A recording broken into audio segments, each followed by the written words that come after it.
So now that we've completed our vehicle profiles, let's take a look at our vehicles as they appear on a map. The map feature is probably the feature that you will use most often in Geotab, especially during the first few months. You can use the Map tab to get up-to-the-minute location information on your vehicles. And, as we will find out in later trainings, you can also use the map to get current information on the health of the vehicle, as well as important safe driving notifications. For now, though, let's just get comfortable with finding our vehicles and using the map feature. To get started, click on the Map tab. You will immediately see a map appear on the stage.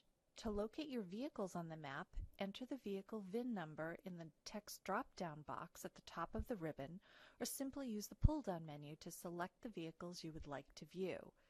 You can choose a single vehicle or multiple vehicles. I'm going to click on Select All so that I can view all of my vehicles on the map. A list of your vehicles appears on the left-hand side of the screen. As you will notice, the vehicle descriptions that we entered on your vehicle profiles are also listed here. If you would like to get a better view of the map, click on the arrow in the center of the stage to enlarge it. As you can see, the vehicles are listed here, again using the descriptions we listed on our vehicle profiles. You will also notice that each vehicle is represented by a shape. The shape tells us that if a vehicle is moving or if it is stationary, or if the vehicle has entered a predefined zone. Vehicles that are stopped are represented by a square. Vehicles that are moving are represented by a triangle, and vehicles that are stopped within a predefined zone are represented by a star. It's not necessary to remember all of this because you can use the Map button at the top of the ribbon to show the map legend. To show the legend, click on the Map pull-down menu at the top of the ribbon and click Show Legend. As you can see, the map legend appears at the bottom of the screen. We're going to focus our attention for the rest of this lesson on some of the other information that's available to us with this Map pull-down menu. The first option is Clear Map. This will obviously clear all of the vehicles off the map. If I click on it, you can see that the vehicles that I've previously selected have disappeared. If I want to see them again, I simply reselect them. The second option is Highlight Groups. It's possible to create groupings of vehicles using geotabs. We're not going to explore this option today. We're going to save it for some later trainings. The third option is View. Basically, this is the area and magnification that you prefer when you're viewing your vehicles. You can select a world view to see your vehicles on a world map.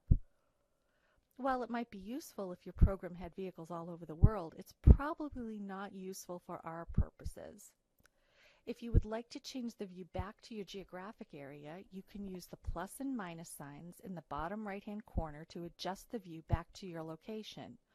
Or you can just double-click on the map repeatedly until you zoom back in for a closer view of your vehicles.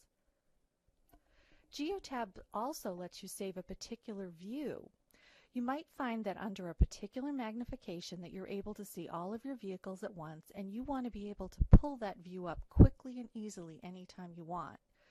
To save a particular map view, click on Maps, View, and then Save this view. A pop-up will appear asking you to name your view so you can find it later. As you can see, I've named one of my views Metro West, and anytime I want to, I can pull this view up on the map to give me a view that works best for my program. The Lock View tab allows you to lock a particular view so that the view will automatically appear anytime you log into the map.